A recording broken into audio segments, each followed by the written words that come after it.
giza na nuru kwake ni sawasawa.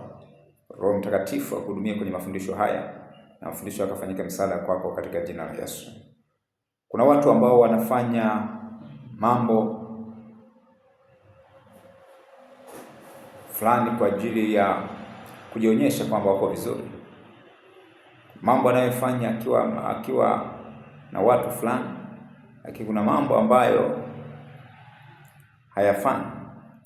Sasa nini tunachotaka kujifunza hapa? Kwamba namna pekee ya kumpima mtu yoyote yule, namna pekee ya kuzipima tabia za mtu yoyote yule ni yale anayotenda akiwa peke yake, ni yale anayotenda wakati hapana mtu anayemfahamu. Sasa Zaburi 139 mstari wa 12 najaribu kuzungumzia, lakini ukianzia nyuma nisema kwamba niende wapi nijitenge na uso wako? Nikienda baharini upo, nikienda kuzimu upo. Akimaanisha kwamba Mungu anapatikana kila mahali. Wanadamu ni rahisi kuwadanganya. Unaweza kaigiza mbele ya wanadamu, lakini ukiwa na mtazamo kwamba kila mahali unapokuwepo Mungu yuko pamoja na wewe, kwamba ukienda nchi nyingine ya mbali na ndugu zako, mbali na wale wanaokufahamu, haimaanishi kwamba ufahamiki. Mungu yuko pamoja na wewe. Kwa Zaburi 139 nasema kwamba niende wapi nijitenge na uso wako? Na hata kama nikijificha gizani, maandiko yanasema Zaburi 139:12 kwamba giza na nuru kwake ni sawasawa. Kwake ni sawasawa. Watu wanaofanya dhambi kwa siri, watu wanaofanya maovu kwa siri, watu wanaofanya vitu vibaya kwa siri, ni kwa sababu hawajui ukweli huu, na hofu yao iko kwa wanadamu wala haiko kwa Mungu. Na Yesu alisema kwamba msiogope huyu ambaye ana uwezo kuua mwili, bali muogope yule ambaye ana uwezo wa kuua mwili pamoja na roho na kukutupa jehanamu. Na kukutupa jehanamu. Watu wengi wameangukia kwenye mtego wa kuogopa wanadamu. Watu wengi wameanguka kwenye mtego wa kuogopa wachungaji.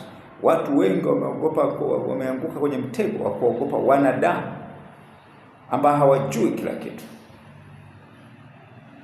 Hawajui kila kitu. Ni rahisi kumficha mzazi wako, kwa sababu mzazi wako hajui kila kitu na wala hapatikani kila mahali. Lakini maandiko yanajaribu kuweka uwazi, pamoja na kuwa baba yako hawezi kujua kila kitu juu yako, kwa sababu yeye hapatikani kila mahali. Hawezi kuwa na wewe kila mahali na kila wakati. Lakini Mungu yeye yuko kila mahali. Mungu jicho lake liko kila mahali. Na ndio maana Zaburi 139 kama niende wapi nijitenge na uso wako? Nikienda kuzimu upo. Manake kila mahali Mungu yupo. Kwa namna pekee ya mtu kuishi maisha matakatifu ni kuwa na hofu ya Mungu peke yake.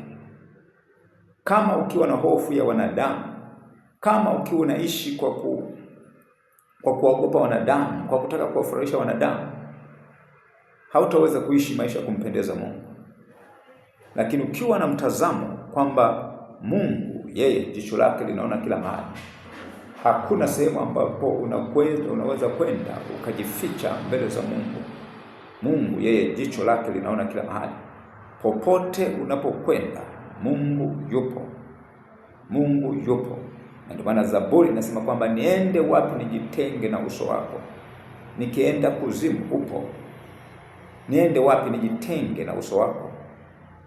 Na Zaburi 139:12 inasema kwamba kwake nuru na giza vyote ni sawasawa. Vyote ni sawasawa. Sasa watu wengi wameangukia kwenye mtego huu, kuogopa wanadamu. Hawana hofu ya Mungu, wanaogopa wanadamu. Wanaogopa wanadamu. Kuna mambo mengi ambao wanafanya wakiwa gizani. Kuna mambo mengi wanayofanya kwa vificho, wakifikiri kwamba hakuna anayeona. Ni kweli, inawezekana kuna baadhi ya wanadamu hawaoni, lakini Mungu anaona. Mungu anaona. Na ndio maana ni upungufu mkubwa kuishi kwa kuogopa wanadamu, kuishi kwa kuwapendeza wanadamu. Hatupo hapa kwa ajili ya kuwafurahisha wanadamu, tupo hapa kwa ajili ya Mungu. Ndio maandiko yanasema kwenye Efeso 2:10, yanasema maana tu kazi yake tuliumbwa katika Kristo Yesu tutende matendo mema. Tuliumbwa katika Kristo Yesu tutende mema. Tu kazi yake.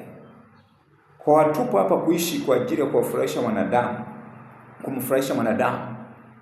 Hatuna sababu yote ya msingi ya kumwogopa mwanadamu yoyote ile chini ya jua. Maana sisi tu kazi yake na tuliumbwa katika Kristo Yesu tutende mema. Tutende mema. Kwa Mungu giza na nuru kwake ni sawa sawa. Hakuna jambo lolote ambalo unaweza kufanya gizani. Hakuna jambo lolote unaweza kulifanya kwa kujificha ukifikiri kwamba Mungu hakuoni. Ukiwa na mtazamo huo kwamba Mungu yuko pamoja na mimi kila ninakokwenda, uso wa Bwana uko pamoja na mimi kila ninakokwenda, utajilinda, utajitunza. Ni ujinga na ni upungufu mkubwa kuishi kwa kuogopa wanadamu, kuishi kwa kuwafurahisha wanadamu. Muogope Mungu ambaye ana uwezo wa kuangamiza mwili wako pamoja na roho. Usifanye jambo lolote kwa ajili ya kuwafurahisha wanadamu. Kila mahali unapokwenda usifikiri kwamba uko peke yako. Mungu yuko pamoja na wewe. Maana maandiko yanasema kwamba nitakuwa pamoja na wewe kila uendako. Kila uendako. Badala ya kuogopa wanadamu, muogope Mungu. Badala ya kuwa na hofu ya wanadamu, muogope Mungu. Na ukiwa na mtazamo huu kwamba hakuna jambo ambalo unaweza kulifanya ambalo Mungu alioni, kwa sababu yeye giza na nuru ni sawa sawa. Lolote unalofanya kwa siri, lolote unalofanya gizani, Mungu anajua. Na ipo siku ambapo mambo yote uliyokuwa unafanya gizani, mambo yote uliyokuwa unafanya kwa siri yatawekwa wazi, yatawekwa hadharani.